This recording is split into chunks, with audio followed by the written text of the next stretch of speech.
یہاں پہ بات ہو رہی تھی یہودیوں کی، جو مسلمانوں کے پاس آتے تھے اور ان سے اس طرح کے دعوے کرتے تھے کہ بھائی جیسے تم ایمان رکھتے ہو ویسے ہی ہم بھی ایمان رکھتے ہیں۔ وَإِذَا جَاءُوكُمْ، اور جب وہ آتے ہیں تمہارے پاس، قالو تو کہتے ہیں، یعنی جب یہ اذا آ جاتا ہے تو جاؤ تو ماضی کا صیغہ ہے، لیکن پھر ترجمہ مضارع میں یا حال میں کیا جاتا ہے، اور تو اس میں انڈرسٹوڈ ہے کہ جب آیا تو ایک تو آئے گا، تو پھر آپ کانٹیکٹ سے خود ہی سمجھ لیتے ہیں کہ کہاں پر تو آئے گا۔ اگر شروع میں اف آیا ہے تو بعد میں کہیں دین انڈرسٹوڈ ہے۔ تو یہ کہتے ہیں آمنا، آمنا وہ ایمان لایا، آمنا ہم ایمان لائے، کہتے ہیں ہم بھی ایمان لائے۔ وقد دخلوا بالکفر، حالانکہ یہ قد میں اب ایمفسس ہوتا ہے، یہ واو ہو گیا حالیہ، اس حال میں، حالانکہ قد دخلوا وہ تو داخل ہوئے یا داخل ہوتے ہیں بالکفری کفر کے ساتھ، وَهُمْ قَدْ خَرَجُوا بِهِ، اور وہ اب یہ ہم دوبارہ آ گیا، حالانکہ اب ہم کی ضرورت نہیں تھی، تو دوبارہ آنے سے پھر ایمفسس ہو گیا، اور اس ہی کے ساتھ وہ نکلتے ہیں، یعنی جب وہ آپ کی مجلس میں آتے ہیں اور آپ کو یہ کہتے ہیں کہ دیکھیں جی ہمارے بھی پیغمبر اور ہماری بھی کتاب دونوں اللہ کی طرف سے بھیجے ہوئے ہیں، تو اگر ہم نے آپ کے پیغمبر اور آپ کو کتاب کو نہیں مانا تو اس سے کوئی فرق نہیں پڑتا، because at the end of the day تو ساری ہدایت اللہ کی طرف سے آئی ہے، اور آپ بھی یہی بات کرتے ہیں اور آپ بھی یہی کہتے ہیں کہ پہلے جو کتابیں آئی تھیں، جو انبیاء آئے تھے اسی دین کے اوپر تھے، سب مسلمان تھے، آپ بھی مسلمان ہیں تو پھر ہم بھی مسلمان ہیں، تو ضرور ہی ہم نے آپ کے پیغمبر کو ماننا ہے۔ اور یہ سورہ بقرہ میں اس کی ڈیٹیل ڈسکشن ہوئی ہے، جہاں پہ وہاں یہ کہا جاتا ہے کہ وَإِذَا قِيلَ لَهُمْ آمِنُوا كَمَا آمَنَ النَّاسُ، ایسے ایمان لاؤ جیسے یہ مسلمان لوگ جو ہیں یہ ایمان لائے ہیں، تو وہ کہتے ہیں کہ ہم بھلا ایسے ایمان لے ہیں جیسے بے وقوف لوگ ایمان لائے ہیں، اور وہاں پہ ان کا یہ سٹانس بھی بتایا گیا کہ جی ہم تو صلح، صفائی، امن، آشتی چاہتے ہیں، کیونکہ اس سے مسئلہ حل ہو جاتا ہے۔ جیسے ایک زمانے میں ریسنٹلی بھی بات، ایک زمانے میں انڈیا میں بڑا زور تھا کہ سارے جو دین ہیں وہ ایک ہی خدا کے ماننے والے ہیں، تو کوئی رام کو مانے کوئی رحیم کو مانے، اس سے کیا فرق پڑتا ہے۔ ایون ہمارے یہاں آلدو نیچر اس کی وہ نہیں ہے، لیکن وہ لوگ کہتے ہیں جی اپنا مسلک چھوڑو نا اور کسی کا مسلک چھیڑو نا۔ تو تبلیغ تو یہ نہیں ہے، قرآن تو یہ نہیں ہے، قرآن تو یہ ہے کہ جو حق بات ہے اس کو قبول کیا جائے۔ اگر آپ آباء و اجداد کے دین پر یا مذہب پر یا مسلک پر چلے آ رہے ہیں صرف اس وجہ سے کہ وہ آپ کے آباء و اجداد کا دین ہے، چاہے حق بات آپ پر واضح بھی ہو جاتی ہے، تو پھر ہمارے میں، یہودیوں میں، مشرکین میں کسی میں کوئی فرق نہیں۔ تو یہاں بہرحال ان کے جو دلی کیفیت ہے اس کو اللہ تعالیٰ دوبارہ ان آیات میں ذرا مختصر الفاظ میں بیان کر رہا ہے کہ وہ داخل بھی کفر کے ساتھ ہوتے ہیں اور وہ باہر بھی کفر کے ساتھ ہی جاتے ہیں، واللہ اعلم، اور اللہ تعالیٰ خوب واقف ہے بما کانوا یکتمون، اس چیز سے جو وہ چھپاتے ہیں۔ اللہ کو خوب معلوم ہے، تمہیں وہ دھوکہ دینا کی کوشش کر سکتے ہیں، لیکن جب اللہ کو تو کوئی دھوکہ نہیں دے سکتا، اور سورہ بقرہ میں بھی یہی الفاظ سے وما یخدعون الا انفسهم، وہ دھوکہ دیتے ہیں تو صرف اپنی ذات کو دھوکہ دیتے ہیں۔ وَإِذَا جَاءُوكُمْ قَالُوا آمَنَّا وَقَدْ دَخَلُوا بِالْكُفْرِ وَهُمْ قَدْ خَرَجُوا بِهِ وَاللَّهُ أَعْلَمُ بِمَا كَانُوا يَكْتُمُونَ، اور جب یہ تمہارے پاس آتے ہیں تو کہتے ہیں کہ ہم تو ایمان لائیں، حالانکہ وہ کفر کے ساتھ داخل ہوتے ہیں اور اسی کے ساتھ نکلتے ہیں، اور اللہ خوب واقف ہے اس چیز سے جو وہ چھپا رہے ہیں۔ واہ، اور ترا، تو دیکھے گا، تم دیکھو گے، کثیرم منہم، اکثر ان میں سے، یعنی ان میں سے اکثر کو تم دیکھو گے اس حالت میں، یسارعون، کہ وہ سرگرم ہیں، یہ ہم نے پچھلی کلاس میں لفظ ڈیٹیل سے ڈسکس کر لیا تھا، فی الاسم والعدوانی، جب اسم اور عدوان اکٹھے آ جائیں گے تو پھر ہم عدوان کا مطلب کر لیں گے زیادتی کرنا، ظلم کرنا، اور اسم کا مطلب کر لیں گے حق تلفی کرنا۔ اگر اسم کہیں اکیلا آئے گا تو اس کا مطلب گناہ بھی کیا جا سکتا ہے، اس میں دونوں شامل ہو جاتے ہیں، تو یہ عربی کا سٹائل ہے۔ ایک لفظ کے ایک سے زیادہ مفہوم ہو سکتے ہیں. اسم کا بنیادی مفہوم کسی کا حق ادا نہ کرنا ہوتا ہے، کمی کرنا ہوتا ہے حق میں، اور عدوان کا مطلب ہوتا ہے کسی کا حق زبردستی وصول کر لینا. وَأَكْلِهِمُ السُّحْتَ، اور ان کے کھانے میں حرام کے. یعنی تم دیکھو گے کہ ان میں سے اکثر جو ہیں حق تلفی، زیادتی، حرام خوری کے اندر سرگرم ہیں. لبئس ما كانوا يعملون، کیا ہی برا ہے جو یہ عمل کرتے ہیں. اچھا، یہ پوچھنے کی آیت 61 میں یکتمون میں کیا وہ چھپاتے تھے؟ وہ یہ چھپاتے تھے کہ وہ آ کے کہتے تھے کہ ہم بھی ایمان لائے. اور ہم بھی ایمان لائے میں ان کے کہنے کا مطلب ہوتا ہے، جو سورہ بقرہ کی طرف شروع کی آیتیں دیکھیں تو وہاں پہ آتا ہے وَمِنَ النَّاسِ مَن يَقُولُ آمَنَّا بِاللَّهِ وَالْيَوْمِ الْآخِرِ، کہ لوگوں میں سے ہیں جو کہتے ہیں کہ ہم ایمان لائے اللہ پر اور یوم آخرت پر. وما هم بمؤمنین، اور حالانکہ وہ مومن ہیں نہیں. یخادعون اللہ والذین آمنوا وما یخدعون الا انفسهم، وہ دھوکہ دینے کی کوشش کر رہے ہیں مومنوں کو اور اللہ کو، اور وہ نہیں دھوکہ دے رہے مگر اپنے آپ کو. تو وہاں پر یہ ہم نے ڈسکس کیا تھا کہ یہ یہودی آ کر مجلس میں یہ کہتے تھے، وہاں مختلف گروہوں کی بات ہو رہی تھی جن کے اندر کچھ ایسے یہودی تھے جو آ کے ریکنسائل کرنے کی کوشش کرتے تھے اور کہتے تھے کہ ٹھیک ہے جی ہم بھی اللہ کے نبی کو مانتے ہیں، حضرت موسیٰ علیہ السلام کو، تم بھی اللہ کے نبی کو مانتے ہو، تو بس ٹھیک ہے صلح صفائی سے رہتے ہیں، تم ہمیں تبلیغیں نہ کرو، ہم تمہیں وہ نہیں کرتے، اور آپس میں کوئی ریکنسیلیشن کر لیتے ہیں. ایک ان کی کیٹیگری وہ تھی جو پکے سخت قسم کے کافر تھے، جن کے متعلق پھر وہ اگلی آیت میں آتا ہے اذا خلو الی شیاطینہم قالوا انا معکم انما نحن مستہزئون، کہ جب یہ ادھر والے جو ذرا ریکنسیلیٹری یہودی ہیں، جب وہ اپنے سخت گیر یہودیوں کے پاس جاتے ہیں تو ان کو کہتے ہیں نہیں نہیں ہم تو تمہارے ساتھ ہیں، اصل میں ہم ان کے ساتھ ہنسی مذاق کر رہے ہیں. پھر ان کے آگے انہی دو کیٹیگریز کی مثالیں بھی دی گئیں. تو یہاں وہی بات دوبارہ بیان کی جا رہی ہے کہ وہ جب آتے ہیں آپ کی مجلس میں تو کہتے ہیں کہ جی ہم بھی ایمان لائے، حالانکہ وہ ایمان نہیں لائے ہوتے، کیونکہ حضرت موسیٰ پر ایمان نہیں مکمل ہو سکتا جب تک حضور پر ایمان نہ لایا جائے، جب حضور تشریف لائے صلی اللہ علیہ وسلم. اگر کسی نے اس کی تفسیر منافقین کے لحاظ سے کی ہے تو وہ بھی ہو سکتی کہ جی وہ جو منافق آپ کی مجلس میں آتے ہیں تو وہ بھی کلیم کرتے ہیں کہ جی ہم مومن ہیں. ظاہر منافق تو کرتے ہی تھے کلیم مومن، لیکن اگر آپ اوور آل کانٹیکس دیکھیں گے پچھلی آیتوں کا اور اگلی آیتوں کا، اور جو اس سے امیڈیٹ اگلی آیت ہے جس کے اندر یہ اب بتایا جا رہا ہے کہ وہ اس گناہ اور حق تلفی میں اور حرام خوری میں مبتلا، تو یہ بیسیکلی یہودیوں کی بات ہے. اور یہ جو عمل وہ برا کر رہے ہیں وہ برا اس لیے اور بھی برا ہو جاتا ہے کہ ایمان کے دعوے کے ساتھ عمل کیا جا رہا ہے. مسلمانوں کو آ کے کہتے ہیں کہ جی ہم ایمان لائے ہیں، ہم بھی ایک خدا کے پیغمبر کو مانتے ہیں، اور حرکتیں ان کی وہ ہیں جو یہودیوں کی حرکتیں آج کل ہے، وہ بھی اس زمانے بھی ایسی تھیں.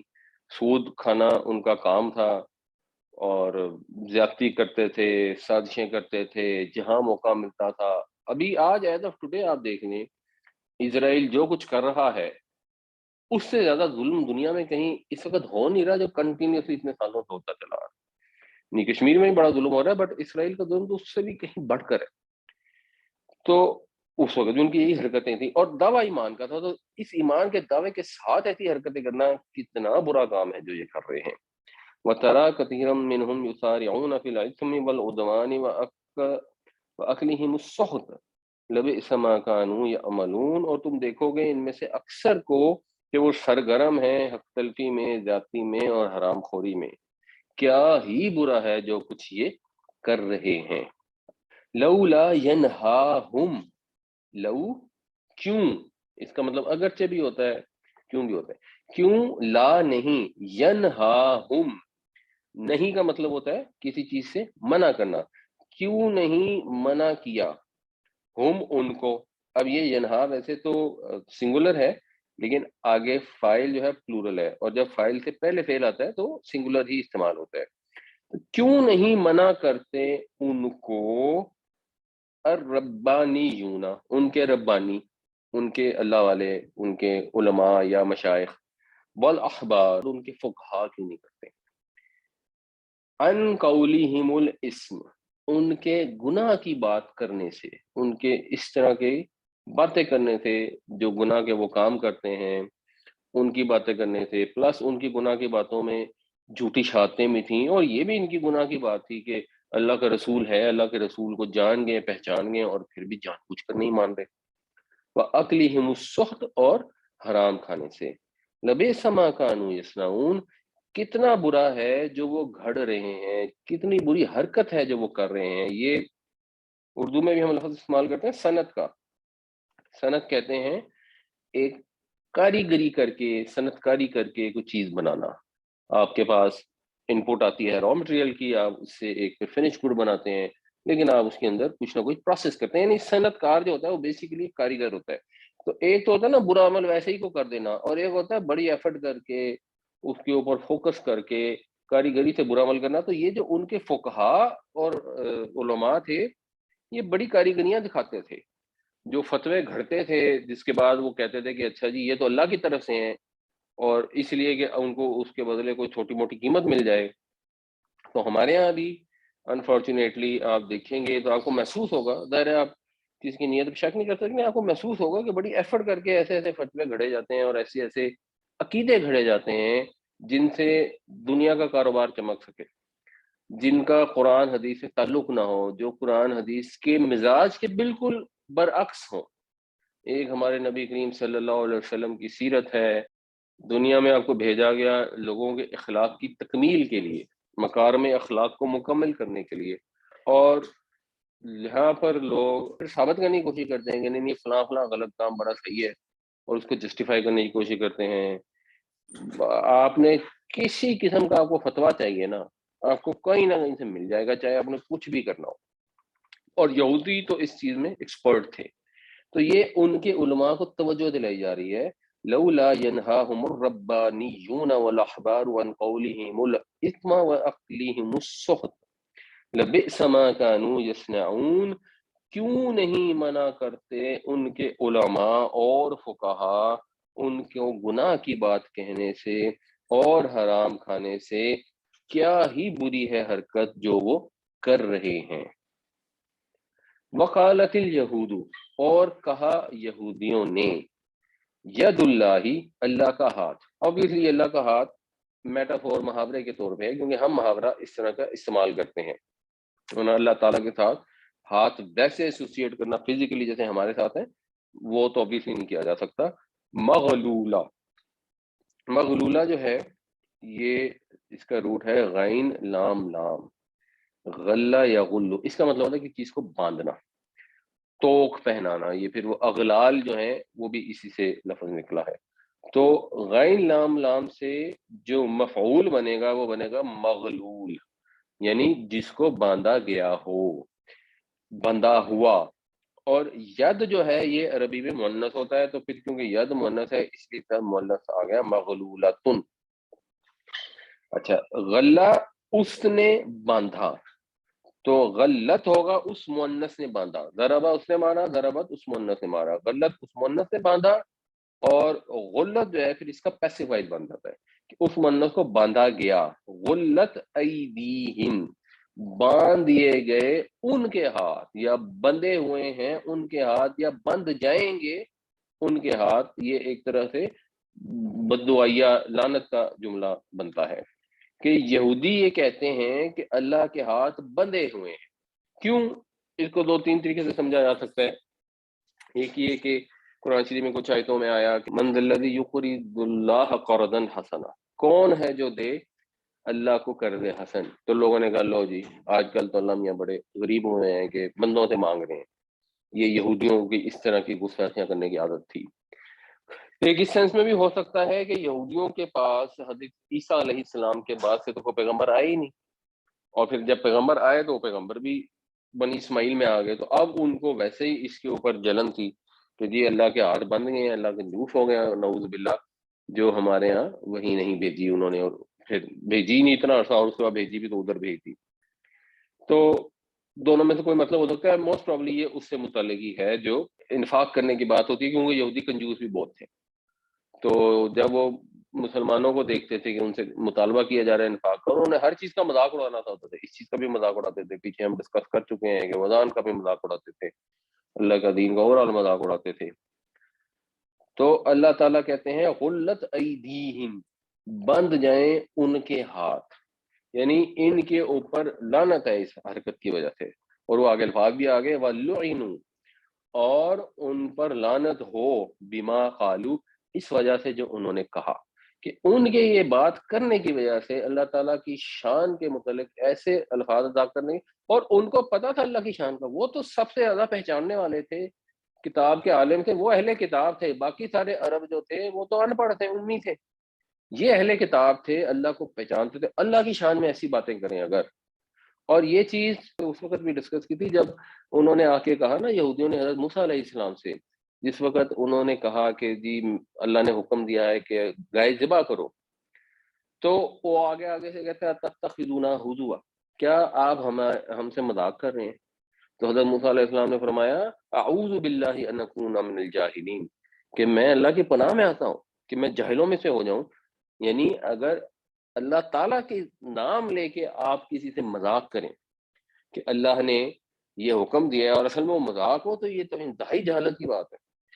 تو ہم بھی اپنے معاشرے میں دیکھیں، لوگ وہ نے لطیفے بنائے ہوتے ہیں، وہ قیامت کا دن ہوا فرشتوں نے یہ کہا، اللہ تعالیٰ نے یہ مذاق خدا کی ذات کے متعلق کرنا تو جہالت کی حد ہے. اور انہوں نے تو خیر پھر اس کے بعد مزید اور اس میں گستاخیاں ایڈ کر دیں. تو ایسی حرکت کا نتیجہ کیا ہے؟ ان پر اللہ کی پھٹکار ہے، ان پر اللہ تعالیٰ کی طرف سے لعنت ہے. بل یداہ مبسوطتانی، بلکہ اس کے ہاتھ مبسوط ہیں. بسط کا مطلب ہوتا ہے پھیلا ہونا، بے سین اور توئیں.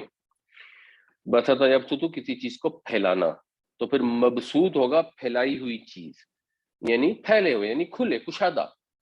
تو اس کے ہاتھ تو کھلے ہوئے ہیں. ينفق کیف یشاء، وہ خرچ کرتا ہے جیسے چاہتا ہے.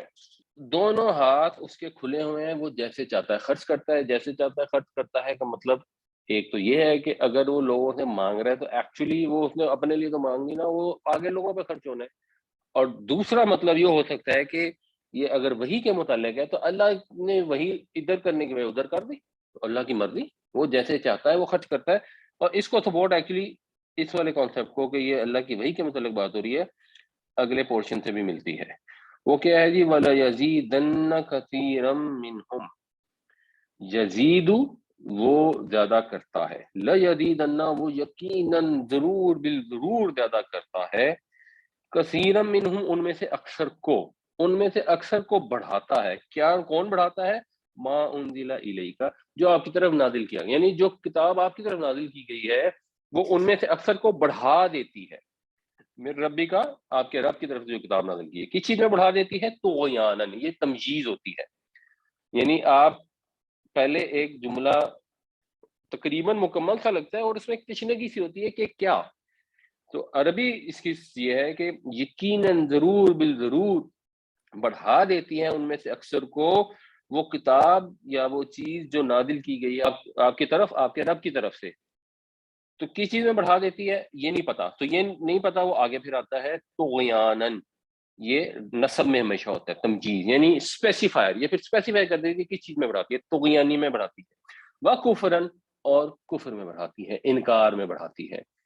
تو ان کی سرکشی اور کفر کے اندر یہ چیز اضافہ کرتی ہے جو آپ کی طرف نازل ہو گئی ہے، جو قرآن آپ کی طرف نازل ہوا ہے، کہ بجائے اس کے کہ اس کتاب کے نازل ہونے پر وہ اللہ کا شکر ادا کریں کہ کس کتاب کے ہم انتظار میں تھے، کس رسول کے انتظار میں تھے کہ جب وہ آئے گا تو اس کو فتح ہوگی اور اس کے ساتھ شامل ہوتے. اور جو تصدیق کرتا ہے، جو مصداق بن کے آیا ہے ان پیشن گوئیوں کی جو تورات اور انجیل میں دی گئی ہیں، حسد کی آگ میں اس وجہ سے کہ یہ بنی اسماعیل میں کیوں نبی آ گیا صلی اللہ علیہ وسلم، اس حسد کے اندر ان کو اور ان کی سرکشی اور ان کے کفر میں مزید اضافہ ہوتا چلا جا رہا ہے، حالانکہ ان کو اچھی طرح معلوم ہے کہ یہ اللہ کی کتاب ہے. اور ان کے متعلق اس کے اللہ کی کتاب ہونے پہ جہاں پہ خانہ کعبہ کا ذکر آتا ہے کہ اصلی کعبہ ہے، اللہ تعالیٰ فرماتے ہیں وَيَعْرِفُونَهُ كَمَا يَعْرِفُونَ أَبْنَاءَهُمْ وَإِنَّ فَرِيقًا مِّنْهُمْ لَيَكْتُمُونَ الْحَقَّ وَهُمْ يَعْلَمُونَ، کہ وہ تو ایسے پہچانتے ہیں اس چیز کو جیسے اپنے بچوں کو پہچانتے ہیں، لیکن ان میں سے ہیں لوگ جو جان بوجھ کے حق کو چھپاتے ہیں. وقالت اليهود يد الله مغلولة غلت أيديهم ولعنوا بما قالوا بل يداه مبسوطتان ينفق كيف يشاء وليزيدن كثيرا منهم ما أنزل إليك من ربك طغيانا وكفرا. اور کہتے ہیں یہود کہ اللہ کے ہاتھ بندھے ہوئے ہیں، بند جائیں ان کے ہاتھ، اور لعنت ہو ان کے اوپر اس بات کے سبب جو انہوں نے کہی، بلکہ لیکن اس کے ہاتھ تو کھلے ہوئے ہیں، وہ خرچ کرتا ہے جیسے چاہتا ہے اور محض بڑھاتی ہے یہ چیز ان میں سے اکثر کو جو نازل کی گئی آپ کی طرف، آپ کے رب کی طرف سے، طغیانی میں اور کفر میں، ان میں سے اکثر کی سرکشی اور کفر کو وہ چیز بڑھا رہی ہے جو آپ کے رب کی طرف سے آپ کی طرف اتاری گئی. وَأَلْقَيْنَا، لقاء کا مطلب ہوتا ہے ڈال دینا، اور ہم نے ڈال دی بینہم ان کے درمیان العداوۃ والبغضاء، عداوت اور دشمنی، الی یوم القیامہ، قیامت کے دن تک کے لیے، قیامت کے دن تک کے لیے ان کے اندر دشمنی ڈال دی گئی ہے. یہ اب ان کے اندر سے کیا مراد ہے؟ اپیرنٹلی اس سے مراد یہ ہے کہ ان کے اندر دشمنی ڈالی گئی ہے مسلمانوں کے متعلق، یعنی وہ جو حسد تھا ان کے اندر، جو حسد کی آگ تھی، وہ اللہ نے اس کو اور بڑھا دیا. یہ اللہ تعالیٰ کا طریقہ ایسے ہی ہے، انسان جس راستے پہ چلنا چاہتا ہے نا، اللہ تعالیٰ اس کو فیسیلیٹیٹ کر دیتا ہے. تو وہاں پر یہ آیا تھا کہ فی قلوبہم مرض فزادہم اللہ مرضا، کہ ان کے دلوں میں مرض ہے تو اللہ نے اس کو اور زیادہ بڑھا دیا. تو یہ مرض ہے حسد کا جو روگ ہے. تو اب یہ ان کے دلوں میں ڈال دی گئی ہے. اکثریت ان کی ایسی ہے جو مسلمانوں سے سازشیں کرتی رہے گی، نفرت کرتی رہے گی، ان کے اندر یہ عداوت اور بغض ڈلا ہوا ہے، وہ اب نہیں ختم ہونے والا. کلما اوقدو، مگر اس میں تسلی کیا ہے کہ جب جب وہ اوقدو، وقدہ یقیدو کا مطلب ہوتا ہے آگ کا بھڑکنا، پھر اوقدہ یوقدو کا مطلب ہوتا ہے آگ کو بھڑکانا، باب افعال. تو جب جب وہ بھڑکائیں گے نارن للحربی، تو کٹھا پڑھیں گے نارن للحربی، جنگ کے لیے آگ کو، یعنی جب جب وہ جنگ کی آگ کو بڑھائیں گے، بھڑکائیں گے، اطفأ اللہ، اطفأ میں جو روٹ ہے یہ ہے جی توئیں فے اور الف. اس کا مطلب ہوتا ہے کسی چیز کی روشنی کا ختم ہو جانا، آگ کا بجھ جانا. اس سے پھر جو باب افعال بنے گا وہ بنے گا اطفأ یطفئ. تو اطفأ اللہ، اللہ اس کو بجھا دے گا. اللہ اس میں فاعل ہے کیونکہ یہ یہاں پہ رفع میں ہے، ہا جو ہے وہ اس کا مفعول ہے. تو جب جب وہ جنگ کی آگ کو بھڑکائیں گے اللہ تعالیٰ اس کو بجھا دے گا. اللہ کے رسول صلی اللہ علیہ وسلم جب موجود تھے تو تب تک تو ڈیفینیٹلی ایسا ہی ہوا، اور غالباً یہ اس سینس میں ہی ہے کہ جب بھی انہوں نے جنگ کی آگ بھڑکائی، اور اس میں جو کافروں نے بھی جو مدینے پہ چڑھائیاں کی، اس کے اندر بھی یہودیوں کی سازش شامل ہوتی تھی. خود اس طرح سے وہ جنگ کو خاص کر نہیں پائے، ان کی سازشوں کے نتیجے میں ان کے محاصرے ہوئے، ان کو نکالا گیا، خیبر میں بھی جا کے ان پر حملہ کیا گیا.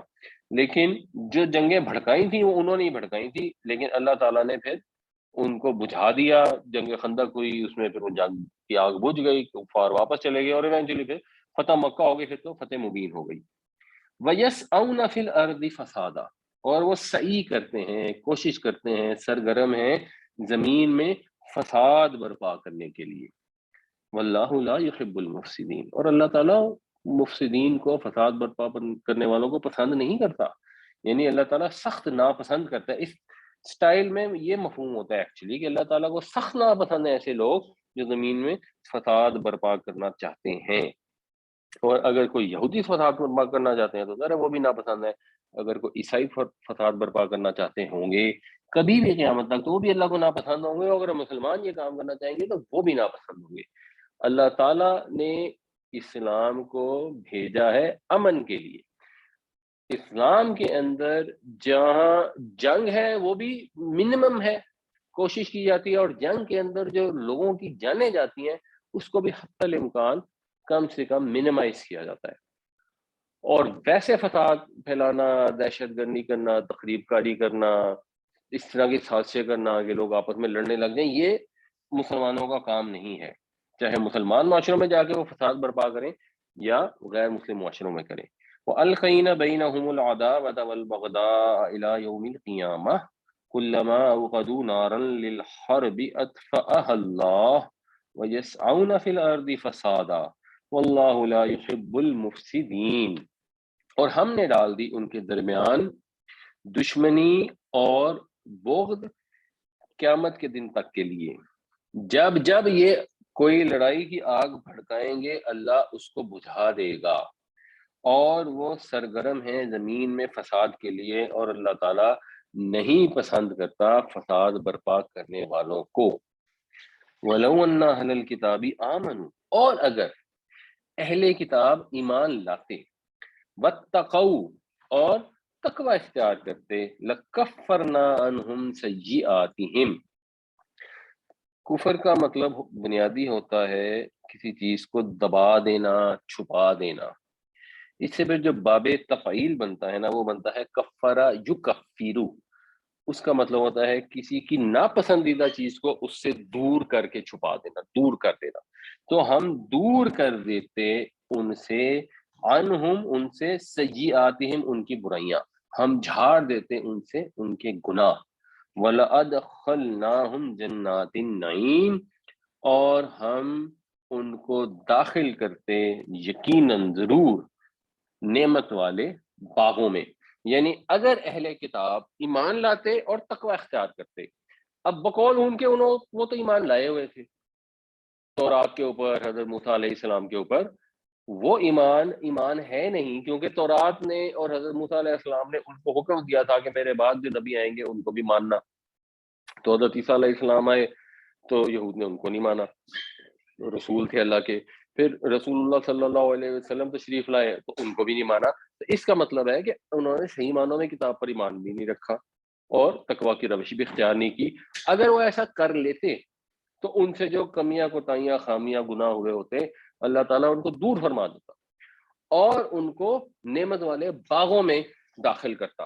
یعنی بنیادی روش جو ہے وہ صحیح ایمان، خالص دل سے ایمان کی ہونی چاہیے، اور تقوی کی ایفرٹ ہونی چاہیے کہ ہم تقوی اختیار کرنا چاہیں۔ ظاہر ہے اس تقوی اختیار کرنے کے لیے ہمیں ہدایت چاہیے کہ کیسے کریں، تو وہ ہدایت قرآن میں ہے، ہدی للمتقین ہے۔ جو تقوی اختیار کرنا چاہتا ہے اس کو یہاں سے ہدایت انشاءاللہ ملے گی۔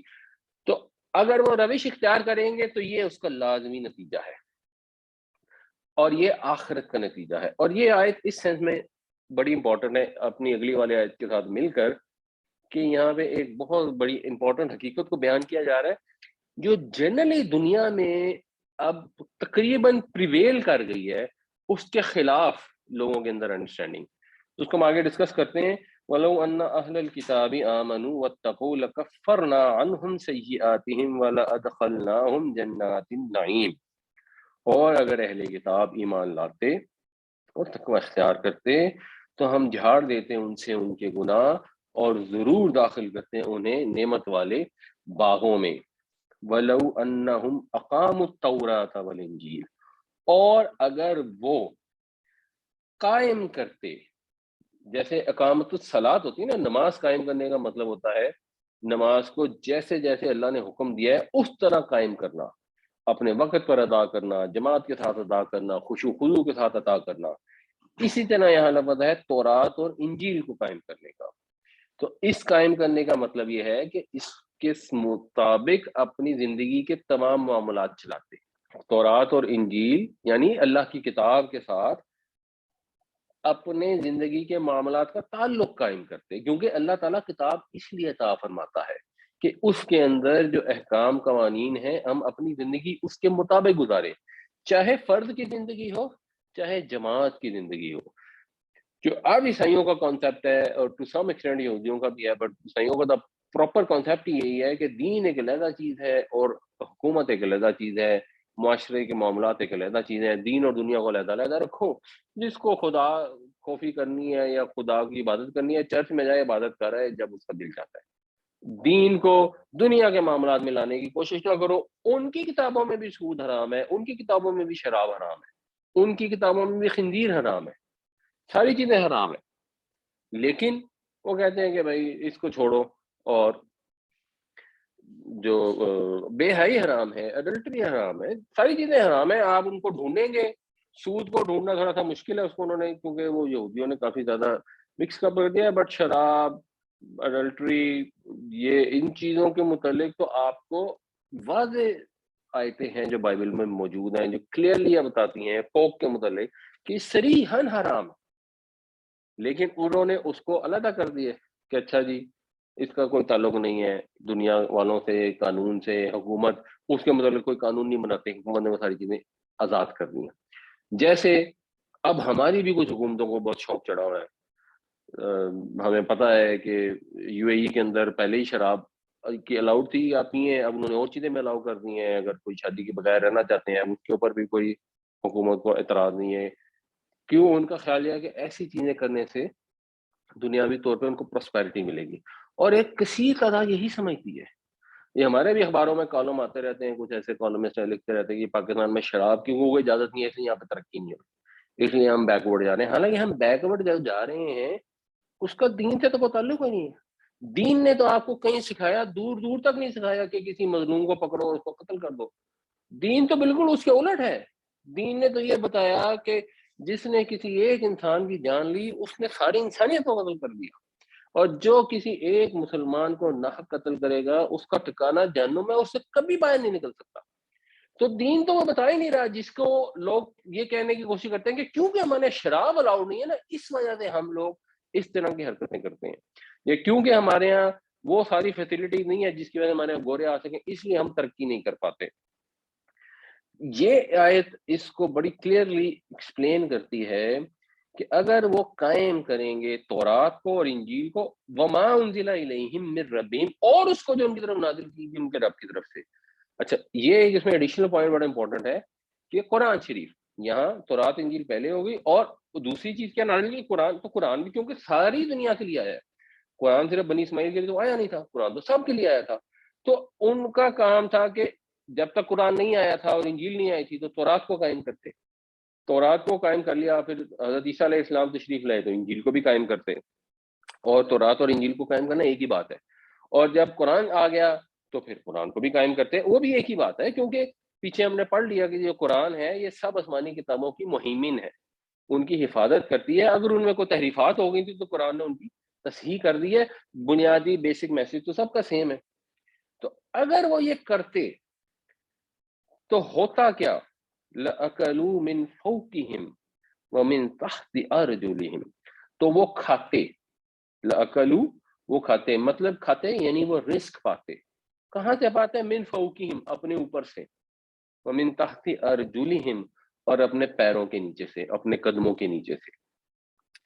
یہ اللہ تعالیٰ کا میسج ہے انسانیت کی طرف. اور اب آپ نوٹس کریں کہ یہاں جو بات ہو رہی ہے نا اہل کتاب سے ہو رہی ہے، جن کے رسول حضرت موسیٰ علیہ السلام، حضرت عیسیٰ علیہ السلام اس وقت موجود نہیں تھے.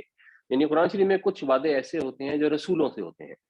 نبی کریم صلی اللہ علیہ وسلم موجود تھے، آپ سے یہ وعدہ کیا گیا کہ آپ فتح پائیں گے. نامساعد حالات تھے، بہت مدینہ کے اندر خوف راس، غزوہ احد ہوا، اس کے بعد بھی یہ وعدے تھے کہ جی آپ فتح پائیں گے. کیونکہ اللہ کا رسول جب دنیا میں آتا ہے نا تو اس کے اوپر اس کی نافرمان قوم فتح پا نہیں سکتی. رسول نہیں ہر حال میں غالب آنا ہوتا ہے، یہ طے ہوتا ہے. تو کچھ وعدے ایسے ہوتے ہیں جو رسول سے کیے جاتے ہیں، وہ اس کی موجودگی میں ہوتے ہیں، اس کی امیڈیٹ فالوور جو اس وقت کے لوگ موجود ہوتے ہیں ان سے متعلق ہوتے ہیں. اس وعدے کو اگر آپ غور کریں تو یہ تو اہل کتاب سے وعدہ کیا جا رہا ہے. آیت 65 میں یہ وعدہ تھا کہ اگر وہ اس کتاب کو قائم کریں گے تو آخرت میں ان کو نعمتوں والے باغات ملیں گے.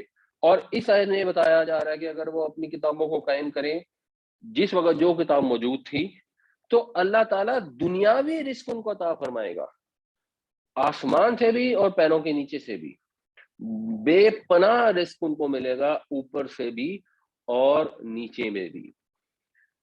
یہ کانسیپٹ آج بالکل ختم ہو گیا. لوگوں کا خیال ہے اگر ہم دین پر عمل کریں گے، اگر ہم مثال کے طور پہ سود کا کاروبار نہیں کریں گے تو ہم ترقی نہیں کر سکتے، اگر ہم بےایمانی نہیں کریں گے تو ہم ترقی نہیں کر سکتے، ہم پیسہ نہیں کما سکتے.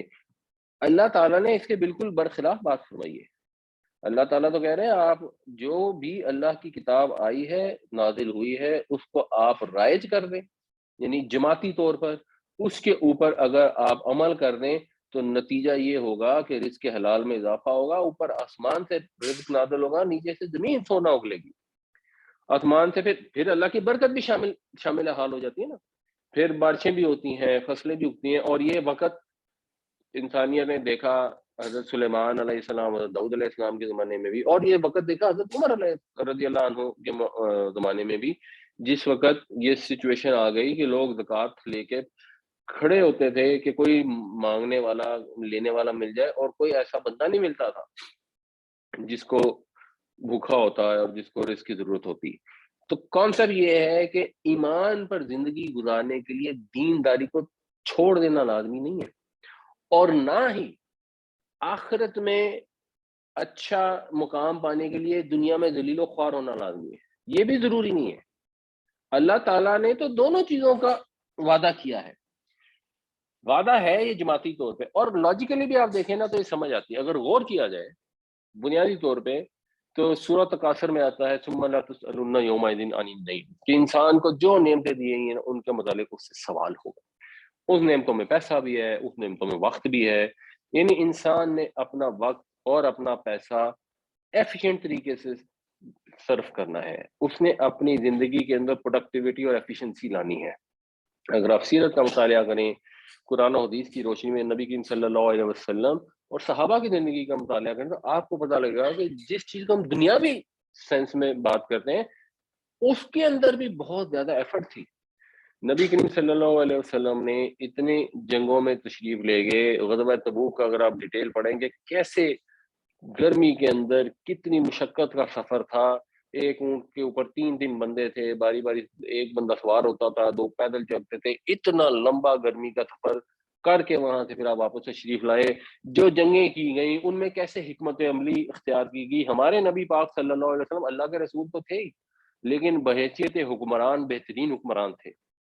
بحیثیت جو والد ہیں اور شوہر ہیں اور تاجر ہیں، اور جو بھی نبی کریم صلی اللہ علیہ وسلم نے کام کیے، تبلیغ کا کام کیا، ان سب کے اندر ایکسٹریم ایفیشنسی ہے. مطلب یہ ہے کہ اگر ہم نے اللہ کے نبی صلی اللہ علیہ وسلم کو فالو کرنا ہے تو ہم نے بھی اپنے زندگی کو ایفیشنسی کے ساتھ گزارنا ہے، جس کو قائد اعظم نے کہا کام کام اور کام. اگر ہم ایفیشینٹ طریقے سے مسلسل کام کریں، اپنا وقت ضائع نہ کریں، تو لاجیکلی حضور کی زندگی کو فالو کریں گے، اور نتیجہ کیا ہوگا؟ دنیا کی بھی نعمتیں ملیں گی، بیکاز وہ تو اللہ تعالیٰ نے سسٹم ہی ایسا بنایا ہوا ہے. اور اگر ہم خدا خوفی کریں گے، تقویٰ کریں گے، بےایمانی نہیں کریں گے، لوگوں سے بدتمیزی نہیں کریں گے، وہ دکاندار جو بےایمانی نہیں کرتا ہوگا، بدتمیزی نہیں کرتا ہوگا، ایونچولی کچھ عرصے کے بعد وہ اس کی دکان سب سے زیادہ چلے گی. یہ تو لاجیکل ہے. اور اگر ہم معاشرتی طور پر سب توبہ کر لیں اور سب اپنی حرکتوں سے بعد آ جائیں اور وہ کام کریں جو صحیح صحیح ہو، تو ہم آٹومیٹکلی ترقی کرنا شروع کر دیں گے. ہم گارمنٹ کا بائنگ ہاؤس چلاتے ہیں اور دوسری پروڈکٹس بھی کرتے ہیں، ٹیکسٹائل کا ایک بائنگ ہاؤس ہے، اور ہم دیکھتے ہیں کئی دفعہ ایسا ہوتا ہے، کئی کمپنیاں ایسی ہیں جو تباہ ہو گئی، اور ہم پھر انالیسس کرنے کی کوشش کرتے ہیں کہ یار یہ کیوں تباہ ہوئی، اور ہم ان سے سبق سیکھیں اور اپنی کمپنی میں ان چیزوں کو اوائڈ کریں. کئی کمپنیوں میں نے دیکھا ہے لوگ بہت بدتمیز ہوتے ہیں، چیزیں کام ٹھیک نہیں کرتے. اس کے بعد جب کسٹمر اس کے اوپر اعتراض کرتا ہے یا کوئی کلیم یا ڈسکاؤنٹ مانگتا ہے تو پھر جواب میں اس سے الٹا ایک طرح سے بدتمیزی کرتے ہیں اور کہتے ہیں کہ تم چور ہو، تم بے ایمان ہو. حالانکہ خود ڈیلے کیا تو ان کو پتا ہوتا ہے کہ ہم نے لیٹ کرنا ہی نہیں، یہ تو ہو جاتا ہے، کچھ نہیں ہوتا، کوئی فرق نہیں پڑتا. اینڈ رزلٹ یہ ہوتا ہے کہ کسٹمر ڈسٹرب ہوتا ہے، وہ ایسے سپلائر سے کام نہیں کرتا. اور کئی میں نے ایسے سپلائر دیکھے ہیں جو ایونچولی صفحہ ہستی سے مٹ گئے پچھلے 15-20 سالوں کے اندر. تو میں نے آبزرو کیا ہے. تو یہ لیکن وہ لوگ جو محنت سے کام کرتے ہیں، جو اپنا کام صحیح کرتے ہیں، جو ایمانداری سے کرتے ہیں، بیچ میں وہ یہ نہیں کرتے کہ سیمپل کوئی دکھایا اور گارمنٹ کوئی اور بنا دیا. تو ہو سکتا ہے کسی ایک شپمنٹ میں وہ کسٹمر کو سچ بتا دیں، اس میں ان کو لاس بھی ہو جائے. لانگ ٹرم میں میجورٹی ایسے لوگ کامیابی ہوتے ہیں اور ان کو دنیاوی لحاظ سے زیادہ رسک ملتا ہے. تو دین کے اوپر چلنے میں دنیا بنتی ہے. یہ جو سیکولرزم ہے کہ دین سے دنیا کو علیحدہ کریں گے تب ہمیں ترقی ہوگی دنیاوی، یہ بالکل غلط ہے. ترقی کانسیپٹ سمجھنا چاہیے سب سے امپورٹنٹ، کہ یہ جو رزق ہے یہ اللہ تعالیٰ نے عطا فرمانا ہے. تو جب رزق دینے والی ذات اللہ کی ہے تو اس کا مطلب ہے کہ یہ تو ہو سکتا ہے کہ ہم خدا کی فرما برداری کریں تو جو رزق اس نے ہمارے نصیب میں لکھا ہے اس کو مزید خوش ہو کے بڑھا دے. لیکن یہ نہیں ہو سکتا کہ ہم بینکوں سے کام کر لیں، فراڈ کر لیں، رشوت لے لیں تو ہمارے رزق میں اضافہ ہو جائے گا، کیونکہ رزق تو اللہ نے دینا ہے. بینک نے تو رزق نہیں دینا، بےایمانی نے تو رزق نہیں دینا، رشوت ستانی تو رزق نہیں دینا. تو اس کانسیپٹ کو، اور یہ قرآن شریف میں اور جگہوں پہ بھی ہے، اور یہ ایک بات ہو رہی ہے گلوبل یعنی جماعتی لیول پہ.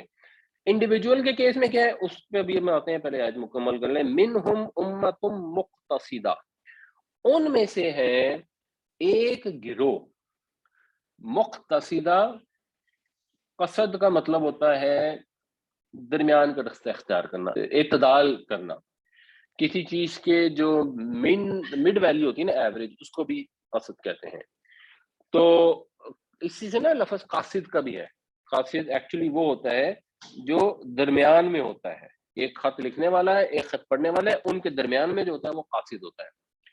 تو ایک خط سعد جو ہے اس کا مطلب ہوتا ہے کہ ایک باب افتعال ہوگا کہ اہتمام سے درمیان میں ہونا، میانہ رو ہونا. یعنی میانہ رو کون ہوگا؟ جو سیدھے راستے پہ، جو سیدھا راستہ ہے، جو درمیان کا راستہ ہے، سواء السبیل ہے. تو ان میں سے ایک گروہ ایسا ہے جو سیدھے راستے پہ ہے. یعنی یہودیوں میں بھی ایک گروہ سیدھے راستے پہ تھا، وہ ایونچولی مسلمان ہو گئے. وَكَثِيرٌ مِّنْهُمْ سَاءَ مَا يَعْمَلُونَ، لیکن جو زیادہ تر ہے وہ ایسے ہیں جن کے عمل بہت برے ہیں. برا ہے جو وہ عمل کرتے ہیں، زیادہ میجورٹی ان کی ایسی ہی ہے جو برے اعمال والے ہیں. وَلَوْ أَنَّهُمْ أَقَامُوا التَّوْرَاةَ وَالْإِنْجِيلَ وَمَا أُنْزِلَ إِلَيْهِمْ مِنْ رَبِّهِمْ لَأَكَلُوا مِنْ فَوْقِهِمْ وَمِنْ تَحْتِ أَرْجُلِهِمْ مِنْهُمْ أُمَّةٌ مُقْتَصِدَةٌ وَكَثِيرٌ مِّنْهُمْ سَاءَ مَا يَعْمَلُونَ. انڈیویجول کے لحاظ سے دیکھیں تو یہ جو حدیث مبارک ہے حضرت ابو ذر غفاری سے یہ روایت ہے، حدیث قدسی ہے. یعنی انہوں نے حضور سے روایت کی اور حضور نے اللہ تعالیٰ سے روایت کی کہ اے میرے بندو، میں نے ظلم کو اپنے اوپر حرام کر لیا ہے اور تمہارے درمیان بھی حرام کیا ہے، تم بھی کسی پر ظلم نہ کرو، لہٰذا تم ایک دوسرے پر ظلم نہ کرو. اے میرے بندو، تم سب گمراہ ہو سوائے اس کے جسے میں ہدایت سے نواز دوں، بس تم مجھ سے ہدایت مانگو، میں تمہیں ہدایت دوں گا. اے میرے بندو، تم سب بھوکے ہو سوائے اس کے جسے میں کھانا دوں، بس تم مجھ سے کھانا مانگو، میں تمہیں کھانا دوں گا. اللہ تعالیٰ فرماتے ہیں کہ مجھ سے مانگو، اگر بھوکے ہو، اگر رزق کی کمی ہے، مجھ سے مانگو، میں تمہیں دوں گا. جماعت کے لیول پہ تو یہ وعدہ ہے، اگر جماعت اس لیول پہ آ جائے گی تو ایک سٹیج آئے گی کہ سب کے سب کو رزق مل جائے گا. انڈیویجول کے لیول پہ بھی یہ 90%، 99% اللہ سے مانگیں گے، اللہ دے گا. اے میرے بندو، تم سب بے لباس ہو سوائے اس کے جسے میں لباس پہناؤں، بس تم مجھ سے لباس مانگو، میں تمہیں لباس دوں گا. اے میرے بندو، تم سب دن رات گناہ کرتے ہو اور میں سارے گناہوں کو بخش دیتا ہوں، بس مجھ سے بخشش مانگو، میں تمہیں بخش دوں گا. تو پھر یہ حدیث آگے چلتی ہے. تو کانسیپٹ یہ ہے کہ آخرت کی بھی جو مغفرت ہے وہ اللہ سے مانگیں، ہائیلی لائکلی انشاءاللہ اللہ تعالیٰ عطا فرمائیں گے. دنیا کا رزق بھی اللہ سے مانگے، انشاءاللہ اللہ تعالیٰ عطا فرمائیں گے.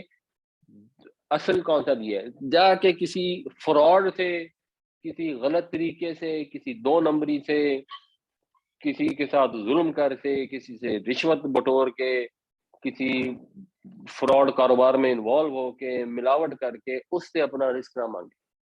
ادھر سے رزق نہیں ملنا، وہ رزق دینے والی چیزیں نہیں ہے. رزق دینے والی ہستی صرف اور صرف ایک ہی ہے، وہی کھانا بھی دے گی، وہی کپڑا بھی دے گی. اور اس کے اندر اگر کسی کو رزق کی کبھی ہر انسان کے اوپر ایسے فضل آتے رہتے ہیں جب مسائل پریشانی آتی ہیں. تو میرا ایک پرسنل ہے، میرے دوست نے مجھے ایک ٹپ بتائی تھی، اور وہ ٹپ ایکچولی کافی یوزفل ہے، میں نے اور لوگوں کو بتائی. بریفلی یہ ہے کہ اس کی جاب ختم ہو گئی تھی، دبئی میں رہتا تھا، تو اس نے تہجد پڑھنی شروع کر دی اور پھر ایک لمبی اسٹوری ہے، بہرحال اس کو جاب مل گئی، پھر اس کی بیگم کی جاب ختم ہو گئی تھی، اس نے بھی تہجد پڑھنی شروع کر دی، اس کو بھی جاب مل گئی. تو ایک تو یہ ہے کہ تہجد کی نماز پڑھیں وہ لوگ جن کو یہ قرآن حدیث سے ویسے میں نہیں بتا رہا، یہ میں ایک پرسنل اس سے بتا رہا ہوں. اور قرآن شریف میں جب حضرت موسیٰ علیہ السلام مصر سے نکلنا پڑا آپ کو، اور آپ اب جا رہے تھے، تو آپ سب کچھ چھوڑ کے بھاگے نا. وہ ایک آدمی دوڑتا ہوا آیا، اس نے کہا بھائی تمہارے قتل کے مشورے ہو رہے ہیں، یہاں سے نکل جاؤ. تو شہزادوں کی زندگی گزاری تھی حضرت موسیٰ علیہ السلام نے. وہاں سے بنی اسرائیل میں بھی اب اپنے خاندان قبیلے میں بھی آنا جانا شروع ہو گئے، تو محل بھی چھوڑا اور بنی اسرائیل کو بھی چھوڑا، اور وہاں سے نکل بھاگے جان بچانے کی خاطر. وہاں پھر ایک مقام پہ پہنچے، وہاں 2 لڑکیاں ملیں، ان کے جانوروں کو پانی پلایا. تو یہ سورہ قصص میں آیت نمبر 24 میں آتا ہے کہ فَسَقَىٰ لَهُمَا ثُمَّ تَوَلَّىٰ إِلَى الظِّلِّ. تو ان کے جب جانوروں کو پانی پلا دیا تو پھر وہ ایک سائے میں واپس پلٹے. فقالا، پھر انہوں نے یہ دعا مانگی، ربی اے میرے رب، انی لما انزلت الیہ من خیر، اے میرے رب تو جو نازل فرمائے میری طرف خیر سے، فقیر، میں اس کا حاجت مند ہوں، میں اس کا فقیر ہوں. تو یہ دعا قرآن کی دعا ہے، اور بھی دعائیں. یہ دعا مجھے پرسنلی بڑی انسپائر کرتی ہے، اور بڑے اس کے اندر اس کو اگر سمجھ کے اور فیلنگ کے ساتھ اللہ تعالیٰ سے مانگا جائے، ربی انی لما انزلت الیہ من خیر فقیر، یا اللہ تعالیٰ تو مجھے جو بھی خیر عطا فرمائے. اور اس کانٹیکس میں جو خیر سے مراد تھی، آبویسلی آپ کے پاس نہ پیسے تھے، نہ سامان تھا، نہ کھانے کو تھا، نہ آسرا تھا، نہ رہنے کی جگہ تھی. تو آپ نے اللہ تعالیٰ سے دعا فرمائی، اور اس دعا کے بعد ہوا یہ کہ حضرت موسیٰ علیہ السلام کو وہاں پہ رہائش بھی مل گئی، ملازمت بھی مل گئی، اور اس ملازمت کے ساتھ یہ طے ہو گیا کہ اگر اتنے سال ملازمت کریں گے تو شادی بھی ہو جائے گی، تو گھر بار بھی وہاں پہ بن گیا. ساری چیزیں اللہ تعالیٰ نے عطا فرما دی. ایک اجنبی کو جو ایک غریب الوطنی کے حالت میں وہ جان بچا کے آئے ہوئے تھے، اور ایک اچھا سسر، نیک سسر اللہ نے عطا فرمایا، ساری نعمتیں ملی. تو ربی انی لما انزلت الیہ من خیر فقیر، یا اللہ تو جو بھی میری طرف خیر نازل فرمائے میں اس کا حاجت مند ہوں. اور اس خیر کے اندر انسان کو جو بھی چاہیے، اللہ کے نبی صلی اللہ علیہ وسلم نے فرمایا کہ جوتے کا تسمہ بھی مانگنا ہے تو اللہ سے مانگو. تو کسی کو پیسہ چاہیے، زیادہ پیسہ چاہیے، گھر چاہیے، نوکری چاہیے، گاڑی چاہیے، جو چیز چاہیے اپنے رب سے مانگے. ہم اس کے آگے حاجت مند ہیں، وہ غنی ہے، وہ ہمیں دے سکتا ہے، اور وہ انشاءاللہ عطا فرمائے گا. یا ایھا الرسول بلغ ما انزل الیک من ربک. اب آگے جو بات چل رہی ہے اس میں یہ ایک اوور آل پیغام سمرائز کر کے بتایا جا رہا ہے جو آگے آیت 86 تک چلتا رہے گا. تو نبی کریم صلی اللہ علیہ وسلم کو اسی طرح یا ایھا الرسول کہہ کے مخاطب کیا گیا کہ یعنی آپ تو بس رسول ہیں. کانسیپٹ یہ بتایا جا رہا ہے، بلغ، آپ پہنچا دیجئے، ما انزل الیک من ربک، جو نازل کیا گیا آپ کی طرف آپ کے رب کی طرف سے. بس آپ کی یہ ذمہ داری ہے، جو میکسیمم ذمہ داری ہے وہ یہ ہے کہ آپ نے پیغام پہنچا دینا ہے. اگر یہ ایسی حرکتیں کر رہے ہیں، اگر یہ بات نہیں آ رہی ہے، اگر یہ سچ سے کر رہے ہیں، آگے فراڈ کرنے کی کوشش کر رہے ہیں، کہتے ہیں ہم بھی ایمان والے ہیں، تو اللہ نے ان کو تو خیر مخاطب ہی نہیں کیا، مخاطب بھی اپنے پیغمبر کو کیا. اور آپ نے ان کو پیغام پہنچا دینا ہے. آپ کو زبردستی ان کو مسلمان نہیں کرنا، زبردستی کسی کو ہدایت کے راستے پہ نہیں چلانا، یہ آپ کی ذمہ داری نہیں ہے. یہ چیز بھی ہمیں بھی سمجھنی چاہیے. ہمارے یہاں بھی بعض اوقات لوگ یہ سوچتے ہیں، ان کا خیال یہ ہوتا ہے کہ ہم نے لوگوں کو زبردستی مومن بنانا ہے. ہم زبردستی مومن نہیں بنا سکتے. ایک کامن سینس کے تحت چیز پریویل یہ کرتی ہے کہ اگر معاشرہ میجورٹی جو ہے مجموعی طور پر فرض کریں بہت ہی بے حیا ہو گئے، جو بھی ہو گیا، تو اور اس میں سے 1% لوگ ہیں جو بڑے مومن ہیں، تو وہ باقی 99 کو زبردستی کر کے مومن نہیں بنا سکتے، اور نہ ہی ان کی ذمہ داری ہے. ہاں، جب آپ کی تبلیغ سے لوگوں کے اندر سمجھ بوجھ پیدا ہو جائے اور ایک سرٹن تعداد ہو جائے، پھر وہ سچویشن ہو سکتی ہے. اگر آپ مثلاً امریکہ میں رہتے ہیں اور وہاں بے شمار قسم کی برائیاں ہیں، انگلینڈ میں رہتے ہیں بے شمار قسم کی برائیاں، اور آپ وہاں ایک چھوٹی سی مائنورٹی ہیں، تو اب آپ زبردستی کسی کو ان برائیوں سے بات نہیں کر سکتے. اور انڈیویجول لیول کے اندر بھی ایسے ہی ہے کہ اگر آپ کا ہمسایہ ہے، وہ کوئی غلط کام کرتا ہے، آپ اس کو زبردستی بات نہیں کر سکتے. آپ زیادہ سے زیادہ اگر کر سکتے ہیں تو اس کو نصیحت کر سکتے ہیں، اور زیادہ کر سکتے ہیں تو حکومت کو رپورٹ کر سکتے ہیں. پھر حکومت کی جورسڈکشن کے اندر اگر وہ انلیگل ہوگا تو وہ ٹھیک ہے، بٹ مثال کے طور پہ حکومت نے سود کو جائز کیا ہوا ہے، تو آپ زبردستی جا کے جائیں اور بینک کو توڑ دیں گے، یا سود کا کاروبار ہوتا ہے یہ حرام ہے، میرے پہ تو فرض ہے کہ میں نے برائی کو جہاں دیکھنا ہے ختم کر دینا ہے، تو ایسا نہیں ہے۔ تو اے رسول آپ ان کو پہنچا دیجیے، آپ کی طرف نازل کیا گیا آپ کے رب کی طرف سے۔ وَإِن لَمْ تَفْعَلْ فَمَا بَلَّغْتَ رِسَالَتَهُ، اور اگر آپ نے ایسا نہ کیا تو پھر آپ نے اپنی پیغام کو نہیں پہنچایا، یعنی آپ نے اپنی ذمہ داری ادا نہیں، یعنی آپ کی منیمم ذمہ داری یہ ہے کہ آپ نے لوگوں کو پیغام پہنچانا ہے، اور آپ کی میکسیمم ذمہ داری بھی یہی ہے کہ آپ نے پیغام نہیں پہنچانا۔ یہ بیسیکلی نبی کریم صلی اللہ علیہ وسلم کو مخاطب کر کے سنایا ان کو جا رہا ہے کہ یہ جو یہودی ہیں ان کو پتہ ہونا چاہیے کہ میرے نبی کی ذمہ داری بس اتنی ہے، تمہاری حرکتوں کی ہے یہ نہیں ہوگا کہ تمہیں پیغام پہنچانے سے بعد آ جائے، یا تم سے ڈس اپوائنٹ ہو جائے، یا غصے میں آ جائے۔ وہ نبی کریم صلی اللہ علیہ وسلم تمہیں پیغام پہنچاتے رہیں گے کیونکہ ان کی ذمہ داری ہے۔ اس سے آگے بس ٹھیک ہے، پھر تو تمہاری مرضی ہے، اور اگر تم ان کے خلاف سازشیں کرو گے، اگر تم ان کے ختم کرنے کی، ان کو کمزور کرنے کی جو بھی کوششیں کرو گے، واللہ یعصمک من الناس، اور اللہ تعالیٰ، عین سواد اور میم، اس کا مطلب ہوتا ہے اسما یعصمک، کسی کو کسی سے بچانا۔ تو اللہ تعالیٰ تمہیں بچائے گا لوگوں سے۔ لوگوں سے کیا مراد ہے؟ یعنی وہ لوگ جن کا پیچھے ذکر کیا، بیسیکلی یہودی جو سازشیں کر رہے ہیں۔ تو اے نبی آپ پیغام پہنچا دیجئے اور بے فکر ہو جائیے ان کے خوف سے بھی، اور ان سے ڈس اپوائنٹ ہو کر بھی آپ نے یہ نہیں کرنا کہ آپ پیغام پہنچانے میں کمی کریں۔ ہاں، یہ اگر آپ سازشیں کریں گے تو اللہ تعالیٰ آپ کی حفاظت فرمائے گا ان لوگوں سے۔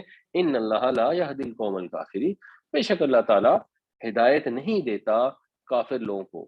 یعنی یہ اللہ تعالیٰ کا طریقہ ہے کہ جو جان بوجھ کے حق نہیں اختیار کرنا چاہتے تو اللہ تعالیٰ ان کو ہدایت نہیں دے گا۔ اور ویسے یہاں ہدایت نہ دینے سے ایک اور مطلب جو اس کانٹیکس میں ویسے بنتا ہے، یہ بنتا ہے کہ اللہ تعالیٰ ان کافروں کی کوششوں کو بارآور نہیں آنے دے گا، ان کو بامراد نہیں کرے گا۔ جو بھی آپ کے خلاف کوششیں کریں گے اللہ تعالیٰ ان کو ناکام کر دے گا۔ جو پیچھے بات ہوئی تھی کہ یہ جنگ کی آگ بھڑکائیں گے اور اللہ تعالیٰ اس آگ کو بجھا دے گا۔ یا ایھا الرسول بلغ ما انزل الیک من ربک وان لم تفعل فما بلغت رسالتہ واللہ یعصمک من الناس ان اللہ لا یہدی القوم الکافرین۔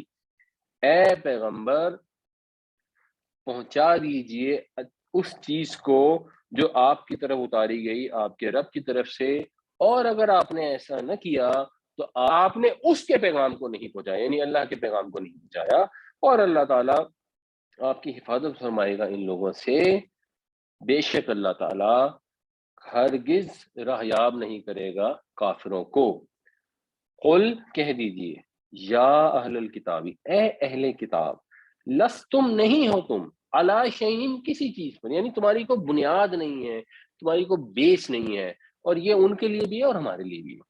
حتی تقیموا التوراۃ والانجیل وما انزل الیکم من ربکم، یہاں تک کہ تم قائم نہ کر لو تورات کو اور انجیل کو اور اس چیز کو جو تمہاری طرف تمہارے رب کی طرف سے اتاری گئی ہے۔ اب یہ جو ان کو پیغام دیا جا رہا ہے کہ اے رسول آپ یہ پیغام پہنچا دیجیے، جو پیغام پہنچانا ہے وہ کیا ہے، وہ پیغام یہاں سے اب شروع ہو گیا کہ ان کو یہ کہیے کہ اے اہل کتاب تمہاری کوئی بیسس نہیں ہے، تم یہ مت سمجھو کہ ہم برگزیدہ امت ہیں، ہم اللہ کے محبوب ہیں، چہیتے ہیں، حضرت ابراہیم اور حضرت یعقوب علیہ السلام کی اولاد میں سے ہیں، تو اب ہم جو بھی کریں گے تو کچھ ہمیں فرق نہیں پڑ۔ یہ سب جھوٹی آرزو ہیں، جھوٹے خواب ہیں، یہ خیالی محل ہے، ان میں کوئی بنیاد نہیں ہے، کوئی سالڈ چیز نہیں ہے۔ اصل چیز ہے تورات اور انجیل اور اللہ تعالیٰ کی نازل کی ہوئی یہ کتاب، اس کے اوپر ایمان لاؤ، ان تینوں کے اوپر، اور ان کو قائم کرو، ان کا زندگی کے معاملات کے ساتھ عملاً ربط قائم کرو۔ یہ نہیں کہ سود کو منع کیا گیا تو چلو جی آپس میں سود نہیں بھی کھانا تو دوسروں سے کھا لیں، جو اللہ نے عہد کیا ہے اس کو پوری طرح نبھاؤ، اس کے اوپر قائم رہو، تب تو تمہاری کوئی بیسس ہے، ادروائز تمہاری کوئی بیسس نہیں ہے۔ وَلَيَزِيدَنَّ كَثِيرًا مِّنْهُمْ مَا أُنزِلَ إِلَيْكَ مِن رَّبِّكَ طُغْيَانًا وَكُفْرًا۔ اور پھر وہی والی بات رپیٹ ہو رہی ہے کہ اور جو آپ کی طرف نازل کی گئی ہے چیز آپ کے رب کی طرف سے، وہ ان کی سرکشی اور کفر میں اضافہ ہی کر رہی ہے۔ فَلَا تَأْسَ عَلَى الْقَوْمِ الْكَافِرِينَ، تو آپ مت افسوس کریں اس کافر قوم کے اوپر، ان کافر لوگوں کے اوپر آپ کو افسوس کرنے کی ضرورت نہیں ہے. انہوں نے اپنی ہلاکت کو خود ہی دعوت دی ہے، ہلاک ہوں گے، ٹھیک ہے، ان کے اندر حسد ہے اور اس حسد کی وجہ سے یہ نہیں اس کتاب کو مان رہے، اور انہوں نے اپنی پچھلی کتابوں کو بھی نہیں امپلیمنٹ کیا، ان کو بھی ایک طرح سے ان پر صحیح معنوں میں ایمان نہیں لائے، at least in the recent part جب نبی کریم صلی اللہ علیہ وسلم تشریف لائے. ظاہر ہے جب حضرت داؤد علیہ السلام، سلیمان علیہ السلام موجود تھے تو یہ کتابیں امپلیمنٹڈ تھیں. قل یا اہل الکتاب لستم علی شیء حتی تقیموا التوراۃ والانجیل وما انزل الیکم من ربکم وَلَيَزِيدَنَّ كَثِيرًا مِّنْهُم مَّا أُنزِلَ إِلَيْكَ مِن رَّبِّكَ طُغْيَانًا وَكُفْرًا فَلَا تَأْسَ عَلَى الْقَوْمِ الْكَافِرِينَ. کہہ دیجئے اے اہل کتاب، تم کسی چیز پر نہیں ہو یہاں تک کہ تم قائم کر لو تورات کو اور انجیل کو اور اس چیز کو جو نازل کی گئی تمہاری طرف تمہارے رب کی طرف سے، اور زیادہ ہی کرتی ہے اکثر کو ان میں سے وہ چیز جو آپ کی طرف نازل کی گئی آپ کے رب کی طرف سے سرکشی میں اور کفر میں. بس آپ غم نہ کریں کافر لوگوں کے اوپر.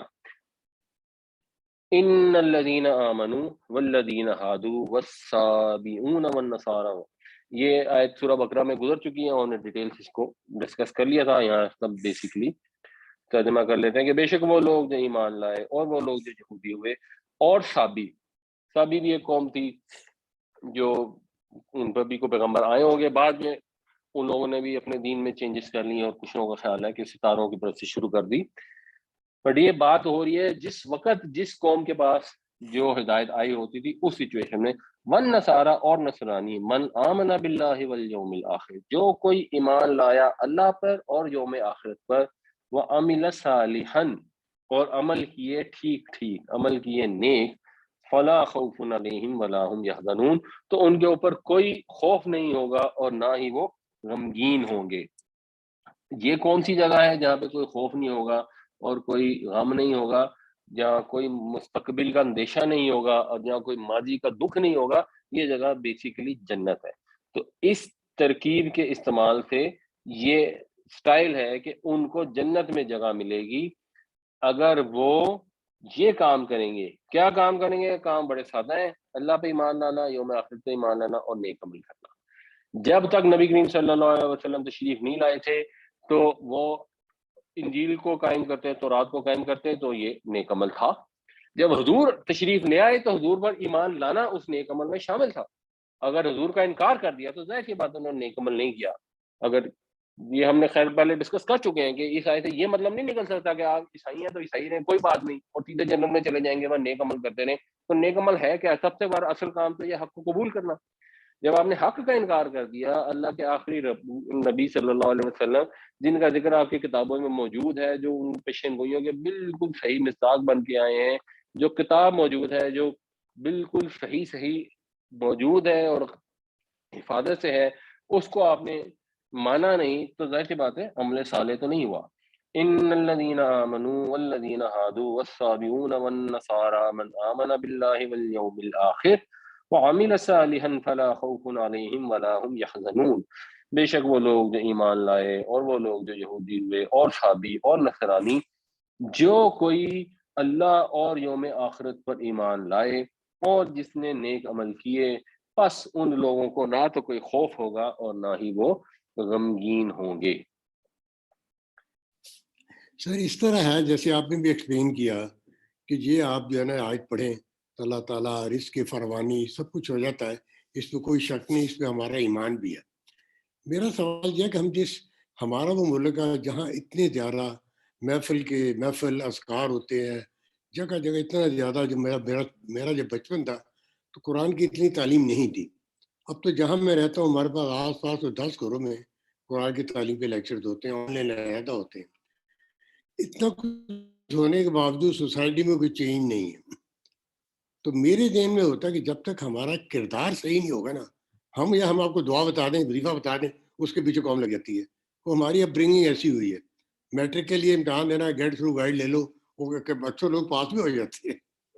تو جب تک کردار نہیں ہوگا، رسول کریم صلی اللہ علیہ وسلم نے پہلے ہی لیڈ بائی ایگزامپل، ان کے پرسنالٹی سے شوائیں نکلتی تھیں، آنیسٹی، انٹیگریٹی کی، تب ان کے ظاہروں کے اثر بھی ہوتا تھا ان کے کلام میں.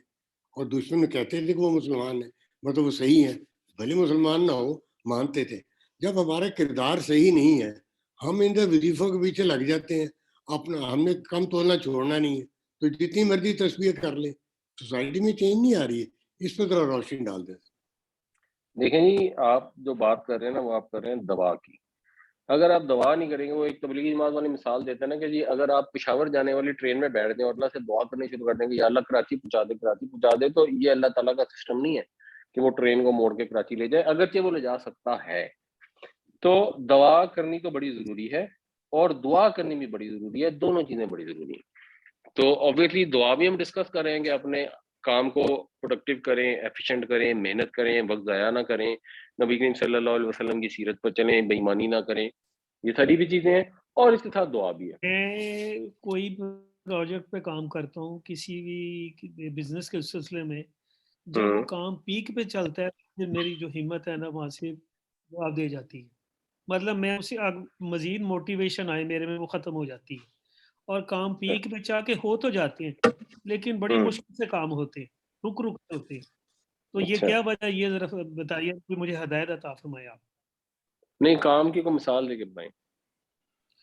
کوئی پروجیکٹ ہے کہ میں پلاٹ بیچنا جا رہا ہوں، جب سودا ہونے کا وقت آتا ہے تو وہاں سے کوئی رکاوٹ پڑ جاتی ہے، کوئی بھی میں کام کروں رکاوٹ پڑتی ہے، لیکن ہو جاتا ہے بعد میں ہوتا ہے، لیکن رکاوٹیں ضرور آتی ہیں. یہ رکاوٹیں کیوں آتی ہیں، اس لیے کہ دعا بتائیں، اللہ میری مشکلیں آسان کرے. ہیں جی ٹھیک ہے. دیکھیں جو رکاوٹوں کے لیے جو آتی ہے نا، اس میں تو ایک وہ حضرت موسیٰ علیہ السلام کی ایک اور دعا ہے. جی وہ شروع کے جو دعا آئے تھے نا، رب اشرح لی صدری ویسر لی امری، کہ اللہ میرا سینہ کھول دے، کہ اللہ میرا معاملہ آسان فرما. تو جو بھی کام کرنے جائیں اس میں اللہ سے دعا مانگیں کہ اللہ تعالیٰ معاملہ آسان فرمائے.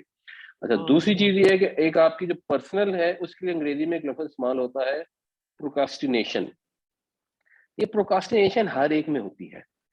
جب بھی آپ کوئی بھی کام کرنے جائیں گے، کوئی ایسا کام ہوتا ہے نا جس میں تھوڑی سی مشکل ہوتی ہے، جیسے مثال کے طور پر بچوں نے پڑھائی کرنی ہے نا، تو اگر ان کو میتھ مشکل لگتی ہے تو وہ میتھ پڑھتے وقت نا اگر انہوں نے تیاری کرنی ہے نا تو وہ ہسٹری زیادہ پڑھنی شروع کر دیں گے کہ چلو پڑھائی کر رہا ہوں.